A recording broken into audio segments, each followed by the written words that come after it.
Mari sama-sama kita mau siapkan hati kita lebih lagi buat Tuhan. Terima kasih Bapak, terima kasih Tuhan. Kami percaya Tuhan kami boleh diberkati, kami boleh dilimpahi Tuhan. Mungkin Tuhan secara Tuhan situasi yang nyata di hadapan kami adalah situasi yang sulit, tapi kami percaya kami adalah orang-orang yang diberkati Tuhan, orang-orang yang dipakai Tuhan, orang-orang yang dilimpahi oleh Tuhan. Dan dalam pagi hari Tuhan, kuatkan setiap kami, bangkitkan iman kami, bangkitkan dosa kepercayaan kami kepada Tuhan. Untuk kami tetap percaya bahwa rancangan indah dalam kehidupan kami. Thank you Lord Jesus, Tuhan Kau sempurna.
Shalom.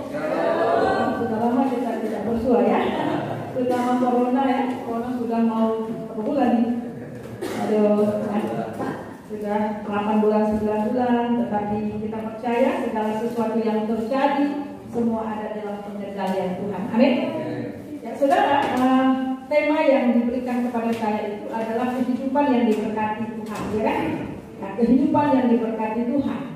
Nah, kehidupan yang diberkati Tuhan itu seperti apa sih? Ya, nah kita baca, mari kita baca di dalam Mazmur 112. Kita buka Mazmur 112 ayat 1 sampai ayat yang ke-10 ya. Kita baca secara berdiri, saya baca ayat yang ganjil, saudara sekalian baca ayat yang benar. Bahagia orang benar. Haleluya. Berbahagialah orang yang takut akan Tuhan, yang sangat suka kepada segala perintahnya.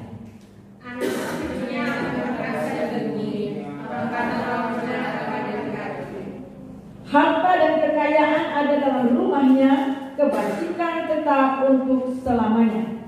Di dalam gelap terkejut bagi orang benar, mengasihi mujur, orang yang menaruh belas kasihan, yang memberi pinjaman, yang melakukan urusan dengan sewajarnya.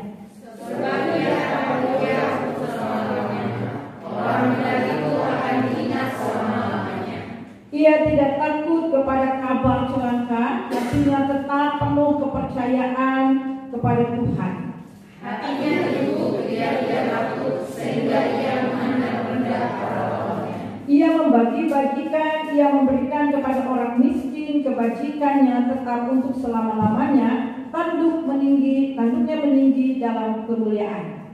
Orang fasik melihatnya lalu sakit hati, ia mengatakan dirinya malu hancur. Keinginan orang fasik akan menuju kebinasaan. Nah, saudaraku yang terkasih, kita melihat di sini ini merupakan satu yang luar biasa. Ini adalah keluarga yang diberkati, ya, keluarga yang diberkati dalam kehidupan yang diberkati oleh Tuhan. Nah, banyak orang berpikir kalau kita diberkati itu kalau kita banyak uang, kalau kita banyak harta, banyak kekayaan, di mana-mana ada hotel, di mana-mana ada ada bandarnya, di mana-mana ada hartanya di mana-mana. Kita berpikir begitu, itu orang yang berbahagia dan orang yang diberkati. Nah, saudara, kalau soal kekayaan, ukuran kita hanya kekayaan itu orang diberkati. Bagaimana orang yang korupsi? Korupsi juga kaya, ya, betul nggak? Menerima suap dan sebagainya. Apakah mereka disebut bahagia? Mereka memang kaya raya, ya. Mereka korupsi dan sebagainya, menerima suap, pungli dan sebagainya. Apakah itu orang yang berbahagia? Jelas tidak berbahagia. Justru mereka hidup penuh dengan ketakutan, ya. Jadi saudaraku yang terkasih, mari kita akan melihat, ya, ada banyak orang salah mengerti akan hal ini. Jadi orang yang diberkati itu bukan diukur dari berapa uang yang dia punya, berapa kekayaan yang dia punya, tetapi bagaimana hubungannya dengan Tuhan. Nah, mari kita melihat di sini ada beberapa ayat di sini di dalam Yeskel 22. Kita baca dalam Yeskel 22. Yeskel 22 ayat 27, dan itu bagaimana kita melihat orang-orang yang menerima suap. Jadi jangan sampai di rumah kita itu datang uang yang dari suap. Jangan sampai kita sebagai anak-anak Tuhan, jangan sampai masuk ke rumah kita hal-hal yang tidak baik. Saya mungkin pernah bersaksi sama saudara, papa saya bekerja, ya. Dia katakan dia tidak menginginkan 1 sen pun uang dan suap atau dari yang tidak halal masuk ke dalam rumahnya. Apalagi memberi makan anak-anak, istri dan anak-anaknya. Nah, saudara, kita melihat di sini di dalam Yeskel pasal 22 ayat 27 bunyinya, pemuka-pemuka di tengah-tengahnya adalah seperti serigala-serigala yang menerkam mangsanya dalam kehausan akan darah dan membinasakan orang-orang untuk menguntungkan diri secara haram. Nah, saudara, sekarang ini ada sekali orang bagaimana di saat-saat pandemi ini, ada banyak orang justru di saat-saat suka, saat-saat sulit ini, beberapa orang mengambil kesempatan untuk mengambil keuntungan sebesar-besarnya. Nah, kita tahu ini, dan ini sudah tidak rahasia lagi. Ada lagi satu, yaitu namanya pinjaman online. Nah, pinjaman online ini benar-benar riba. Ini benar-benar riba. Dan ada saudara saya ya pinjam 1 juta. Berapa hari? Nah, harus bayar sekian bunganya. Kalau tidak bisa bayar 1 juta, dia harus bayar 30%, 20% itu bayar. Selama tidak bisa bayar 1 juta, berapa bulan pun dia tetap membayar. Itu sudah berapa. Dan kalau dia tidak bisa bayar bunganya, jadi yang itu berbunga lagi, sehingga benar-benar menjerat.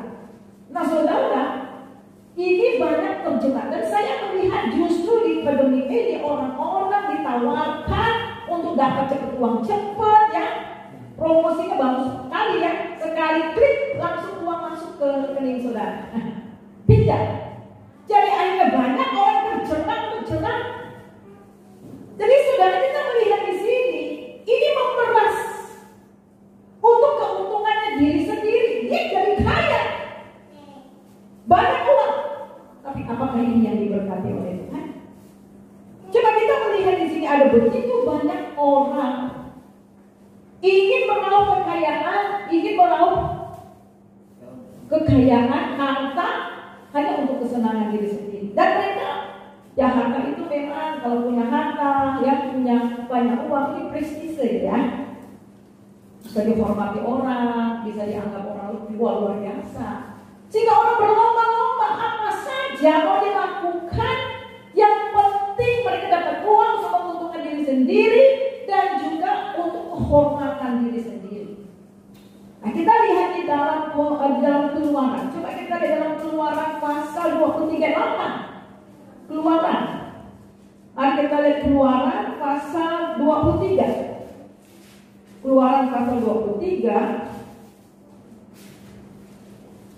ayat yang ke-8. Demikian bunyinya. Suap jangan kau terima, sebab suap membuat buta mata orang yang melihat dan memutarbalikkan perkara orang-orang yang benar. Jadi suap jangan kamu terima, sebab suap membuat buta mata orang-orang yang melihat dan memutarbalikkan perkara orang-orang yang benar. Karena suap orang bisa memutarbalikkan yang benar jadi tidak benar. Karena suap di pengadilan kita lihat di sini, orang yang bersalah jadi benar dan orang yang benar jadi bersalah terhukum. Demi uang, demi suap orang bisa melakukan apa saja. Saudara tahu, kalau uang suap masuk ke rumah seseorang, apa yang jadi dengan anak cucunya? Ya, anak cucunya tidak ada yang berhasil. Jadi saudara, kita melihat di sini bahwa perbuatan seorang bapak, orang tua, ini sangat menentukan apakah anak cucunya sampai pada cicit keturunan itu diberkati. Itu tergantung bagaimana orang tua memulai kehidupan anaknya. Amin? Amin. Nah, mari kita melihat juga lihat 1 Timotius pasal yang ke-6 ayat 9 dan 10. 1 Timotius, minta salah satu yang sudah dapat baca. 1 Timotius 6. 1 Timotius 6 ayat 9 sampai dengan 10.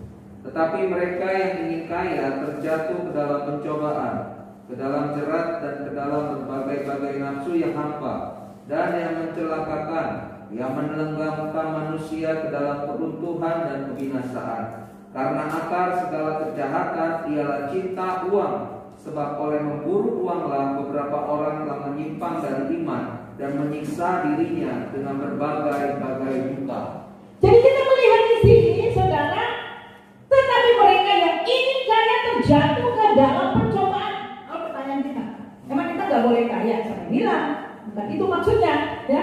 Tapi di sini dikatakan ingin kaya, tetapi menghalalkan apa saja.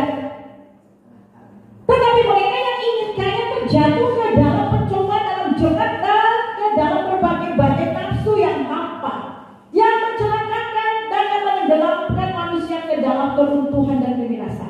Nah, tetapi kita melihat budaya Indonesia, kalau saya lihat di sini, kita nggak suka suap, tetapi seringkali kita memberi suap.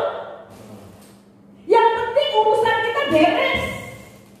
Yang penting urusan kita cepat selesai, kasih suap. Satu ketika anak saya Richard pengen bikin SIM. Jadi SIM A dengan SIM C. Ya. Jadi dia ikut ujian, nggak lulus. Ikut ujian lagi nggak lulus. Terus kata teman yang di sebelah duduk sama saya, "Tidak ada bu, mas apa? Kasih 1 juta, kasih sekian, beres nanti lugas juga jadi." Anak saya bilang gini, "Nih, capek ini bolak-balik. Ini udah 2 kali, udah mau 3 kali ini bisa ujian, nggak lulus. Udah nggak apa-apa lah, orang lain juga bikin, mereka kasih uang, nggak apa-apa lah." Enggak. nggak bisa. Jadi saudara, kita berdoa. Dari akhirnya saya bilang, Tuhan, saya mengajarkan kepada anak saya untuk tidak memberi suap. Sebab itu nyatakan firman-Mu hari ini kedua-dua SIM-nya harus jadi. Aku minta Tuhan, karena sudah 3 kali dan anak saya sudah meragukan, Tuhan, mana kata doa kok aku suruh. Jadi saya bilang hari ini pasti jadi Tuhan. Saya minta kedua SIM-nya, SIM C dan SIM anak, tanpa sogok, tanpa bayar-bayar, tetapi berjalan dengan lancar. Dan hari ini Tuhan, saya minta nyatakan kuasa-Mu supaya anak saya lihat Tuhan bisa melakukan mukjizat dengan suaja. Aku dengan suaja. Benar-benar. Jadi dia pergi, nggak sampai 1 jam. 1 jam lebih lah ya. Dan sudah nunggu, sudah gitu ya. Terus dia datang, Min, dia langsung senang, terus tunjukin, langsung 2 SIM yang di tangannya. Loh, terus bilang, Min, benar Tuhan jawab Min. Gimana caranya? Saya kan itu saya tanya sama dia. Iya, itu kan yang polisi, itu polisi orang Batak katanya. Terus dia tanya waktu dia itu kan, waktu ujian itu, kamu orang tuanya pekerjaan apa? Pendeta. Bapaknya pendeta, iya. Mamanya pendeta. Bapaknya pendeta di mana? Udah meninggal. Oh gitu, ya udah langsung dikasih. Terus bentar ya, amin. Mereka mulai sama Tuhan. Jadi saudara, kita melihat ini seringkali anak Tuhan juga, karena ini gampang, ya, nggak mau susah-susah ngurus, nggak mau capek-capek, kita kasih sogok. Jadi kita sendiri yang ngajarin orang untuk terima suap. Oleh sebab itu sebagai orang percaya, ini tidak boleh. Amin. Amin. Tidak boleh ada uang pelicin. Iya. Haleluya. Haleluya. Amin. Jadi sekali lagi, jangan lakukan hal itu. Kemudian mari kita kembali kepada Mazmur tadi, Mazmur 112.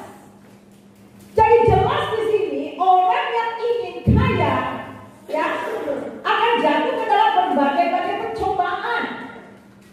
Di dalam ayat 10 dan 1 Timotius 6 tadi, ya, cinta uang. Bukan uangnya semua, kita butuh uang, kita harus kerja cari uang, betul nggak? Karena dari awal Tuhan di dalam Kejadian 1 ayat 28, taklukkanlah bumi, kuasailah. Itu artinya kita disuruh bekerja untuk cari uang, untuk cari makan.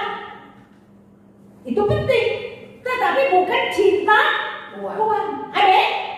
Cinta uang itu betul-betul memperhalakan uang. Sehingga apa? Semua tujuan.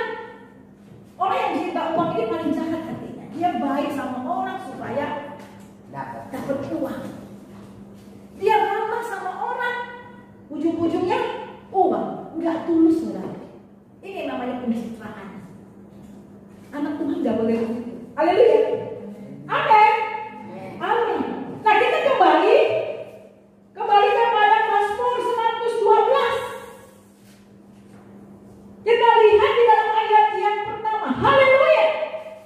Berbahagialah orang yang takut akan Tuhan, yang sangat suka kepada segala perintahnya. Jadi rumah tangga orang-orang benar, orang-orang yang diberkati itu adalah orang yang takut akan Tuhan.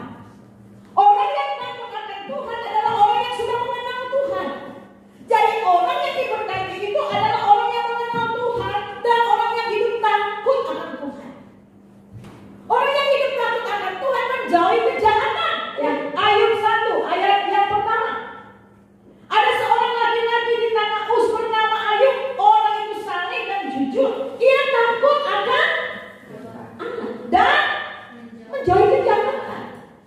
Jadi orang yang diberkati adalah orang yang takut akan Allah dan menjauhi kejahatan. Orang yang jujur bekerja. Kita bekerja sebagai guru, sebagai pengusaha, apapun profesi saudara. Lakukan dengan jujur. Lakukan dengan takut akan Tuhan.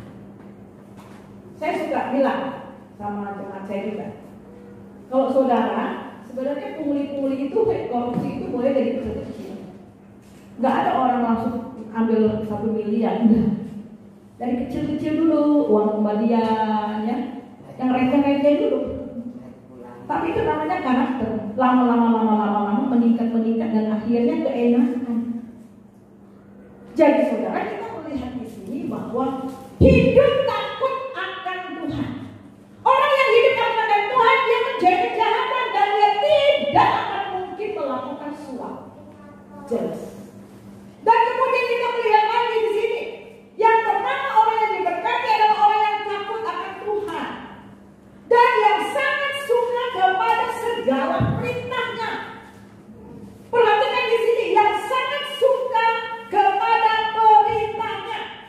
Kita lihat, saudara, kunci kesuksesan seseorang, kunci keberhasilan seseorang anak Tuhan itu adalah orang yang suka akan perintahnya.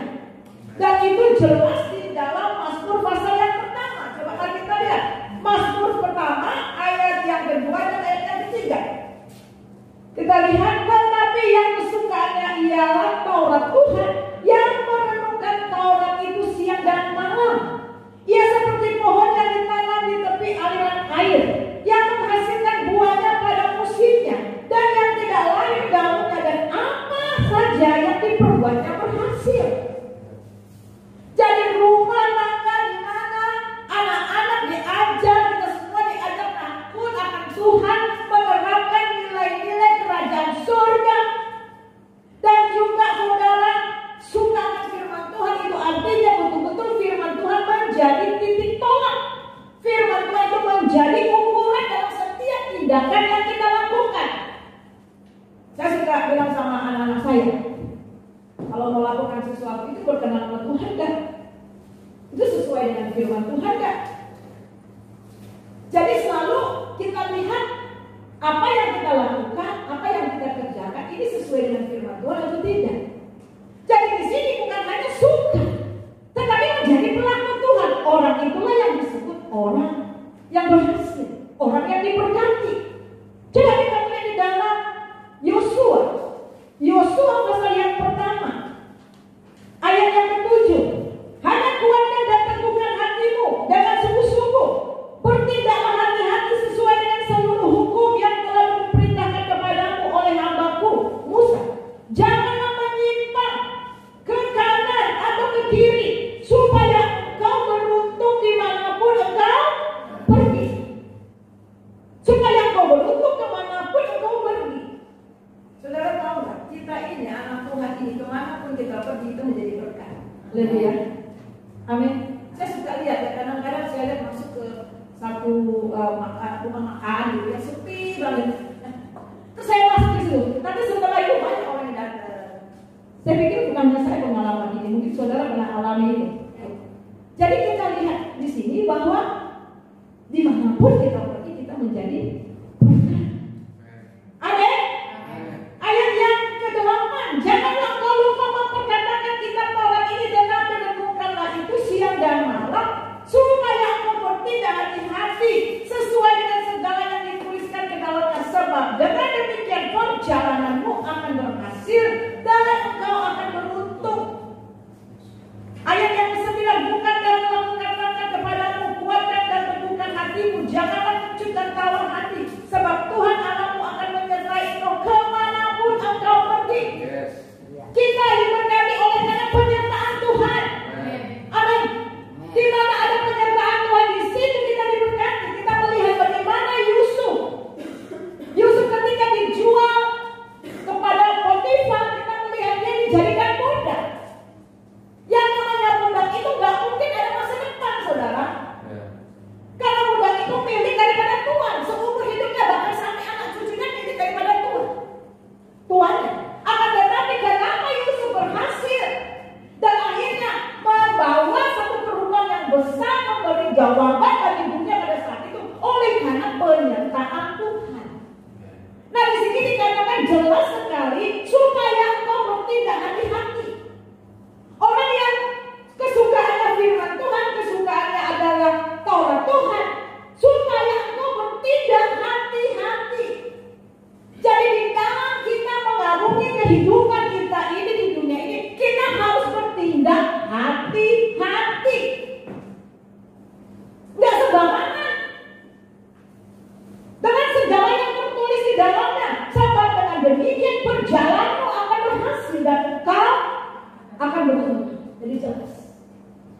Jadi orang yang diberkati, orang yang berhasil menurut firman Tuhan adalah orang yang benar-benar menjalankan hidupnya, hidup takut akan Tuhan dan sesuai dengan firman-Nya. Kita lihat lagi itu yang kedua. Dan kemudian kita melihat lagi di dalam Mazmur ya. Kita lihat ayat yang ke-5. Yang melakukan urusannya dengan sewajarnya. Nah ini. Jadi orang yang diberkati adalah orang yang takut akan Tuhan. Orang kesukaannya adalah firman Tuhan. Dan yang melakukan urusannya dengan sewajarnya. Transaksi dagang, dalam pekerjaan, lakukan dengan sewajarnya. Amin. Tidak boleh neko-neko. Itu di sini dikatakan lakukanlah transaksi dengan urusanmu dengan sewajarnya. Kalau saudara dagang dapat untung yang sewajarnya. Memang ekonomi prinsip ekonomi gimana? Untung sebesar kalau bisa sampai 1000%. Ya. Nah saudara jangan sampai menjerat. Ya, jangan sampai menjerat orang. Amin. Jadi kalau kualitas umpamanya kita menjual sesuatu dengan kualitas yang bagus, ya orang konsumen juga apa? Senang, betul nggak? Tapi seringkali kita melihat apalagi beberapa los kita lihat YouTube ini serem banget ya. Makanan dikasih warna pakaian dan sebagainya. Jadi kita melihat di sini bahwa mereka mau mengejar untung, tetapi membuat orang menderita, nggak peduli. Bahkan ada beberapa waktu yang lalu saya lihat madu itu dari oli. Gila deh. Serem ya, serem. Tadi prosesnya bagaimana nggak tahu. Jadi saudara kita melihat di sini ini keadaan manusia sekarang ini gila. Jadi orang yang takut akan Tuhan, yang suka akan firman Tuhan, dan juga di dalam transaksi, di dalam dagang, di dalam segala urusannya lakukan dengan sewajarnya. Haleluya. Amin. Ada orang bilang gitu, jujur yang sekarang mana untungnya. Nah itu dia. Bu, jangan sekarang mau jujur kapan kayaknya. Nah itu dia. Makanya jatuh ke dalam berbagai masalah. Nah sekarang mari kita lihat lagi di dalam ayat yang ke-7. Ayat yang ke-7. Hatinya bagian C. Hatinya tetap penuh kepercayaan kepada Tuhan. Wah luar biasa. Jadi orang yang diberkati, orang yang berbahagia menurut firman Tuhan, yang pertama adalah hidup takut akan Tuhan. Dan yang kedua itu adalah hidup yang kesukaannya firman Tuhan. Kemudian kita lihat di sini yang melakukan transaksi, dagangnya transaksi, semua urusannya dengan wajar. Kemudian orang yang penuh kepercayaan kepada Tuhan, hidup dengan iman, hidup betul-betul percaya pada Tuhan. Saudara, kita tidak akan menjual iman kita oleh karena apa? Oleh karena sesuatu kesenangan dunia ini. Kita melihat Bapak Abraham. Bapak Abraham adalah bapak beriman. Ketika gembala Lot dengan gembalanya mereka bertengkar karena tempat. Kemudian Abraham bilang gini, kita ini kenapa jangan ada perselisihan di antara kita. Sekarang tempat ini sangat luas sekali. Sekarang kamu tinggal pilih saja. Lot, pilih saja di mana kamu mau. Kemudian Lot bilang apa? Dia lihat dan akhirnya dia pilih apa? Sodom dan Gomora.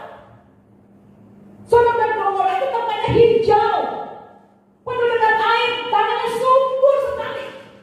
Pertanyaannya, apakah Lot tahu bahwa Sodom dan Gomora itu adalah orang-orang yang jahat di sana? Tahu. Dia tahu Sodom dan Gomora orang-orang jahat yang tinggal di sana. Akan tetapi karena tempatnya subur, banyak airnya,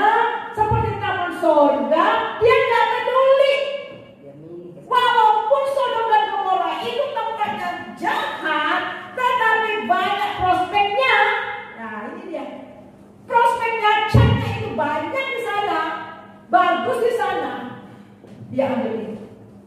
Dia kompromi. Ada banyak orang kompromi. Di dalam tadi di 1 Timotius 6, menyimpang dari iman. Orang yang cinta uang, mereka menyimpang dari iman. Jadi saudara, orang yang diberkati adalah orang yang penuh kepercayaan kepada Tuhan. Dan Abraham memilih tanah yang dipilih oleh Tuhan. Dan apa yang jadi saudara? Lot, istri dan anak-anaknya kandas, iman mereka kandas. Bahkan apa yang jadi? 2 anak yang memperkosa itu. Tahu tuh kan? Ini mengerikan sekali.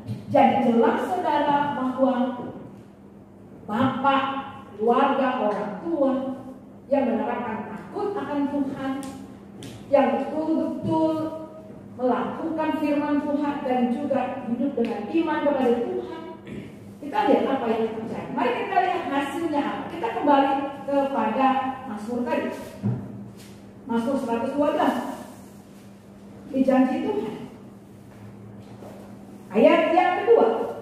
Anak cucunya akan perkasa di bumi. Angkatan orang benar akan diberkati. Oh, luar biasa. Jadi saudara, orang benar, anak cucunya akan perkasa di bumi.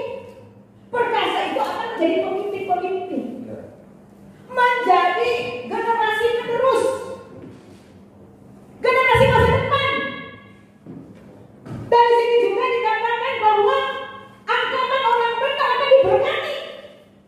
Saya kenal satu bapak di Kalimantan, seorang hamba Tuhan dari gereja kami juga ya. Orangnya sederhana banget.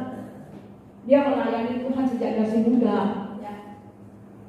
Tetapi saudara, semua anak-anaknya sarjana. Hampir semua anaknya sarjana. Dan diberkati. Saya lihat lagi, sudah ada cucunya. Cucunya juga begitu. Semuanya terlibat dalam pelayanan. Semuanya takut akan Tuhan. Luar biasa. Ada bapaknya tinggal di kampung, seorang hamba Tuhan yang sederhana.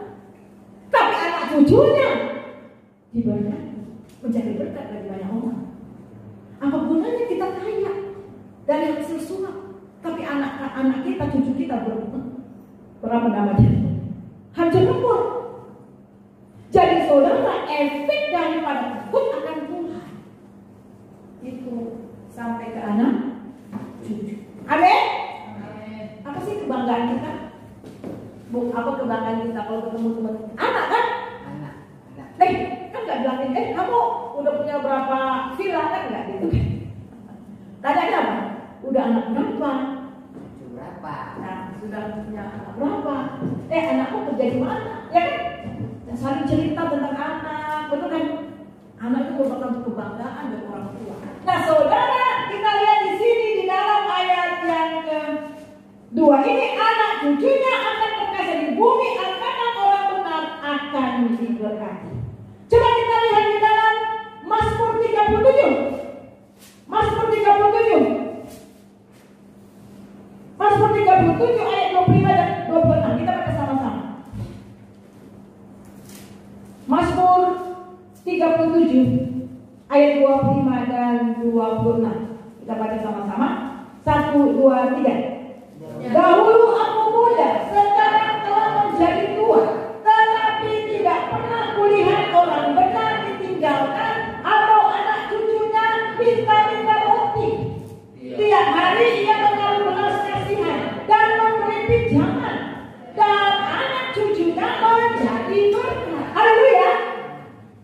Jadi kita melihat di sini, Daud katakan dahulu aku muda, sekarang telah menjadi tua, tetapi tidak pernah kulihat orang benar ditinggalkan dan anak cucunya meminta-minta roti. Tiap-tiap hari akan menaruh belas kasihan dan memberi pinjaman, dan anak cucunya menjadi berkat. Menjadi berkat banyak orang. Kehadiran mereka di mana saja berada membawa perubahan. Kehadiran anak-anak kita di mana saja berada betul-betul membawa berkat bagi orang lain.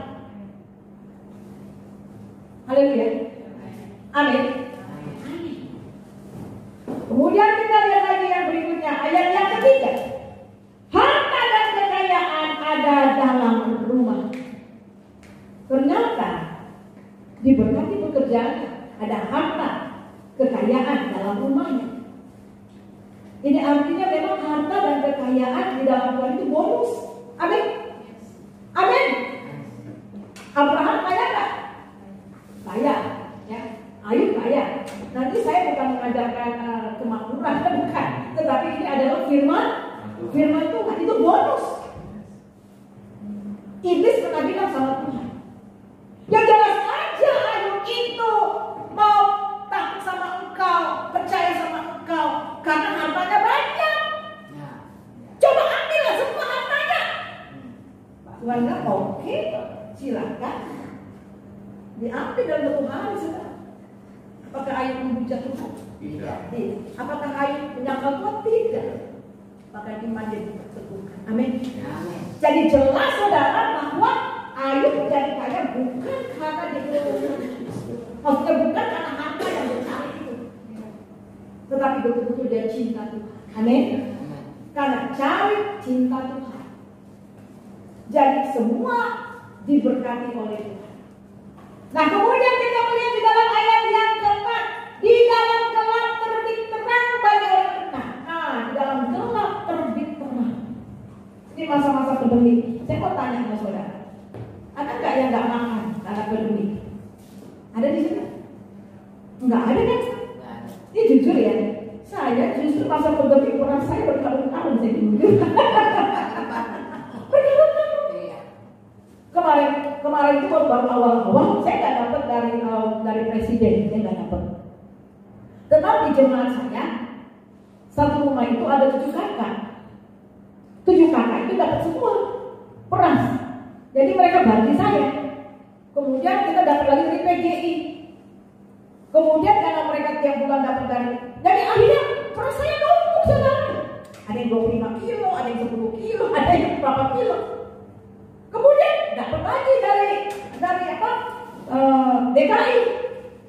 Jadi sampai sekarang beras saya itu numpuk. Segala beras, segala minyak, betul nggak? Iya.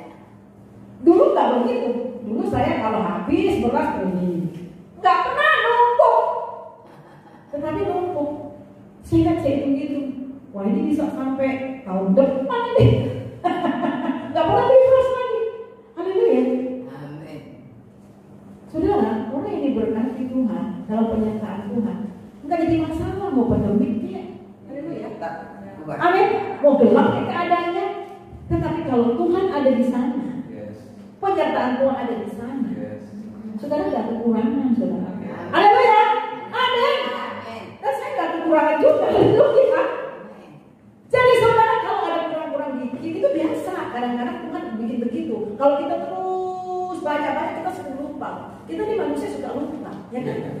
Sombong. Jadi Tuhan merangsek sehingga sama seperti Paulus katakan, aku tahu namanya kelimpahan, aku tahu juga yang namanya kekurangan. Sehingga kita tidak lagi bergantung dengan uang, tidak bergantung dengan keadaan, tapi betul-betul bergantung kepada Tuhan. Sehingga dalam keadaan apapun kita tetap bersukacita, bersyukur. Haleluya. Amin. Kita lihat lagi. Di sini. Muncul orang yang menaruh belas kasihan. Nah saudara, maaf ayat yang keempat tadi ya.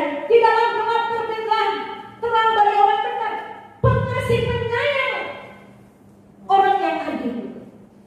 Anak-anak Tuhan pengasih. Dia belas kasihnya sama tetangga-tetangganya, ya. Tetangganya yang kurang, ada tetangga yang kurang, ya. Saudara, justru di dalam pandemi ini Tuhan mengajar kita untuk berbagi. Haleluya. Orang yang diberkati adalah orang yang berbagi. Nggak harus kaya loh, namanya berbagi itu. Amin. Jadi pengasih dan penyayang, orang yang adil. Muncul orang yang menaruh belas kasihan dan memberi pinjaman, bukan pinjaman riba. Kasih pinjam aja, tapi nggak ada riba, nggak ada bunga. Haleluya. Kemudian kita lihat di sini nggak ada riba loh di sini ya. Amin. Amin. Jangan disangka nggak ada riba pakai riba. Kemudian kita lihat di sini, sebab ia takkan goyah untuk selama-lamanya. Orang benar itu akan diingat selama-lamanya.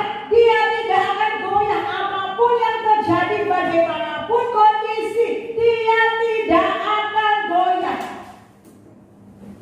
Karena imannya kepada Tuhan. Karena dia berpegang kepada janji-janji Tuhan. Ia tidak takut kepada kabar celaka. Hatinya tetap penuh kepercayaan kepada Tuhan. Kabar celaka tidak akan meliputi dia. Saudara tahu saya kena corona kan kemarin. Kalau gosokku jangan takut. Kayak saya udah ke Kalimantan ya. Saudara, saya kena corona. Saya hampir 2 bulan sakit. Saya pikir saya sakit demam. Saya pikir masuk angin, saya minum tolak angin, dipijit dan sebagainya, kok nggak sembuh-sembuh. Dan akhirnya saya dibawa ke rumah sakit di rumah sakit Om. Pas dilihat suhu saya, 39. Oh, ibu nggak boleh masuk ke UGD. Itu di tenda. Wah, saya sudah curiga mau di tenda. Kita mau periksa COVID. Diambil darah saya, diperiksa, memang ada virus. Tapi belum tahu itu virus corona atau tidak. Dan kemudian di swab, ternyata memang betul. Saudara, saya hampir lewat. Saudara bisa lihat di YouTube saya, kesaksian saya, Suryani Mantap. Saya sudah lemes banget. Dan saudara, maaf, sudah pakai pampers, sudah pipis di pampers, sudah BAB juga di pampers. Dan bukan hanya itu saja, saudara, saya 3 hari berturut-turut diserang dengan kuasa kegelapan, roh maut menyerang saya. Secara pribadi saya nggak kuat, tapi saya bilang ini, Tuhan, saya milik Tuhan. Tubuh, jiwa dan roh saya telah bayar dengan mahal.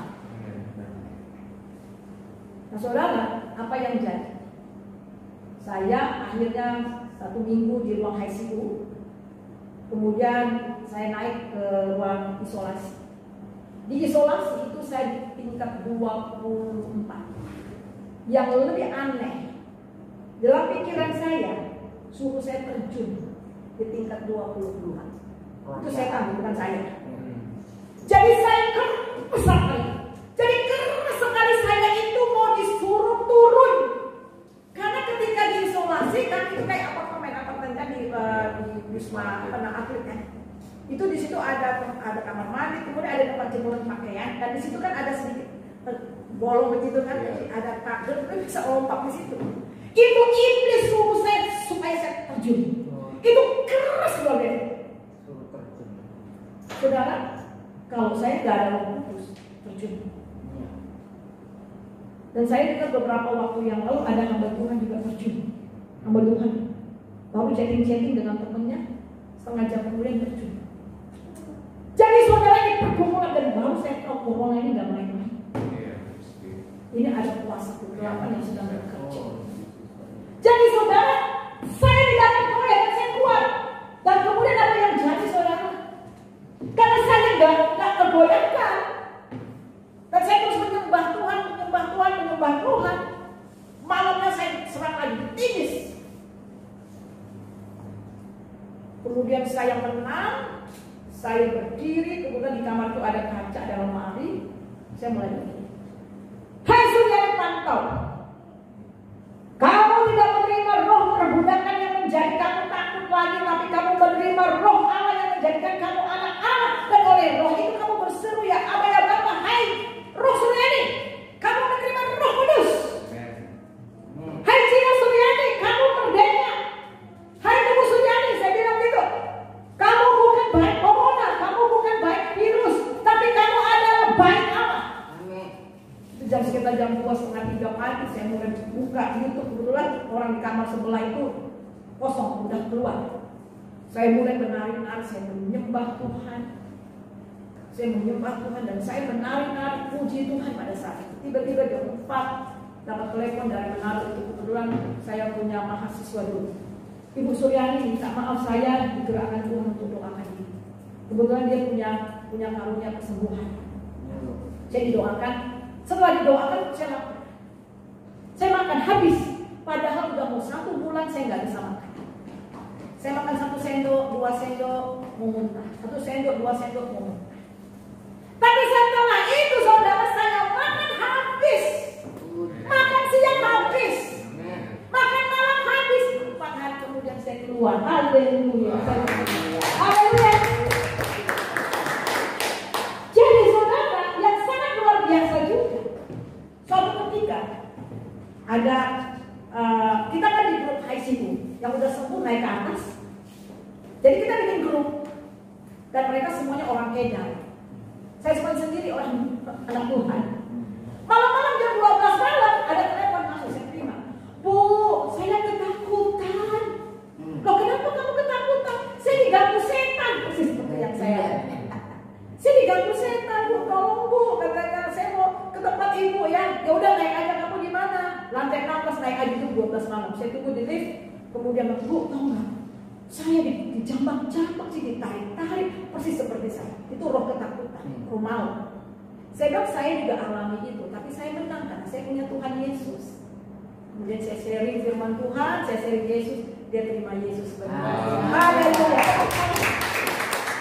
Kan akhirnya saudara kan, saya bilang, Bu, kalau gitu saya tidur sama ibu. Enggak, kamu tidur di sebelah itu karena itu kamu kosong. Jadi nanti kalau ada ganggu-ganggu lagi sebutnya nama Tuhan Yesus. Coba dia gak bangun-bangun, saya bangun jam 3, jam 4, itu saya bangun kok gak denger-denger. Jam 6:30 dia bangun. Gimana kabarnya kamu? Bisa diganggu lagi gak? Enggak, Bu. Saya habis ibu doain saya, sembahyangin saya. Saya tidur, sekarang baru bangun. Haleluya. Amin. Jadi saudara itu orang yang diberkati di mana saja kita berada. Jadi kita memberkati orang bukan berdasarkan kondisi kita. Amin. Tapi siapa kita di dalam Tuhan. Haleluya. Karena kita anak Allah, karena kita adalah umat pilihannya. Dan saudara kemanapun kita pergi dan bagaimanapun kondisi kita menjadi berkat. Jadi di sini dikatakan bahwa hatinya teguh dan tidak takut, sehingga ia memandang rendah para lawannya. Ayat yang ke-9. Ia membagi-bagikan, ia memberi kepada yang orang miskin. Kebajikan tetap untuk selama-lamanya. Tanduknya meninggi dalam kemuliaan. Ia membagi-bagikan, ia memberi kepada orang miskin. Jadi ini. Jadi saudara, tetap orang yang diberkati, anak-anak Tuhan yang diberkati.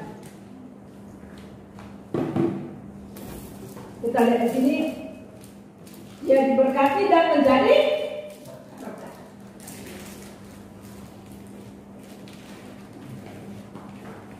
Ia membagi-bagikan, ia memberikan kepada orang miskin, kebajikan tetap untuk selama-lamanya. Tanduknya meninggi dalam namanya.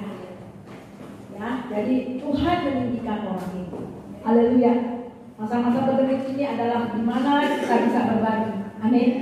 Gereja harus menjadi berkat. Lihat tetangga-tetangga.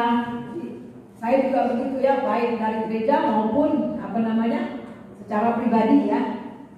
Kita mau berbagi. Itu dan kemudian ayat yang ke-10. Orang fasik melihatnya lalu sakit hati. Ia menggertakkan giginya lalu hancur. Keinginan orang fasik akan menuju kebinasaan. Orang fasik ini orang ya. Bingung dia ya. Bingung. Ini orang anak Tuhan ini kok kayaknya biasa-biasa aja, tapi luar biasa ya. Mereka bingung. Saudara, karena kita hidup dari berkat, bukan dari apa? Dari tenaga, betul kan? Haleluya. Kalau dari gaji, mungkin gak cukup. Tapi karena apa? Berkat itu ada aja ya. Haleluya. Haleluya. Mari kita satu di dalam Tuhan. Terima kasih Tuhan untuk kebenaran firman Tuhan yang kami dengar. Kami mau bersyukur kepada Tuhan, firman-Mu mengajar kepada kami bahwa pegangan kami Tuhan, pandangan kami Tuhan bukan kepada dunia, tetapi kepada Engkau sendiri ya Tuhan. Karena di dalam Engkau firman-Mu mengatakan kami telah menerima segala kekayaan surgawi telah Tuhan berikan kepada kami.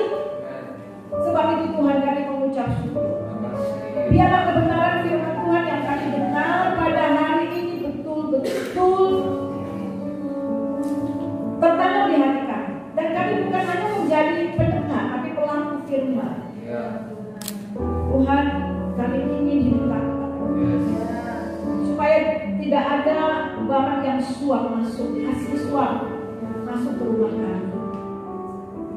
Uang dari hasil yang tidak benar masuk dalam rumah kami. Bahkan masuk ke bayimu.